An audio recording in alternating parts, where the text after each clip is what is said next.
पोलिसांच्या ताब्यातील तरुणाचा मृत्यू, भडकलेल्या जमावाचा पोलीस स्टेशनवर हल्ला. कर्नाटकातील दावणगिरी जिल्ह्यातील चेन्नगिरीमधील आदिल नावाचा व्यक्तीचा पोलीस ठाण्यात संशयास्पद मृत्यू झाला.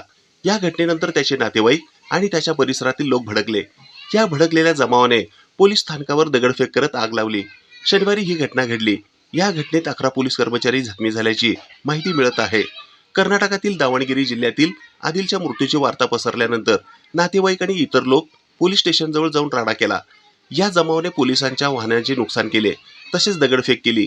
जमावाला पांगवण्यासाठी पोलिसांनी लाठीचार्ज देखील केला. आदिलच्या नातेवाईकांनी पोलिसांवर गंभीर आरोप केले आहेत. पोलिसांनी छळ केल्याने आदिलचा मृत्यू झाल्याचा आरोप त्यांच्या नातेवाईकांनी केला आहे. आदिलच्या मृत्यूनंतर त्याचा मृतदेह सरकारी रुग्णालयात पाठवण्यात आला. त्यानंतर शवविच्छेदनानंतर त्याच्या कुटुंबाकडे सोपवण्यात येईल. पोलिसांकडून परिसरात नाकेबंदी सुरू आहे. आदिलच्या मृतदेहाचा पोस्टमॉर्टम हा मॅजिस्ट्रेटच्या उपस्थितीत करण्यात येणार आहे. पोलिसांनी नातेवाईकांनी केलेले आरोप फेटाळले आहेत. त्याच्या शरीरावर कोणतेही जखमेचे निशाण नाही. पोलिसांचा दावा आहे की आरोपीला ताब्यात घेतल्यानंतर 7 मिनिटात त्याचा मृत्यू झाला. त्यानंतर त्याला रुग्णालयात नेले. डॉक्टरांनी उच्च रक्तदाबामुळे आरोपीचा मृत्यू झाल्याचे सांगितले आहे.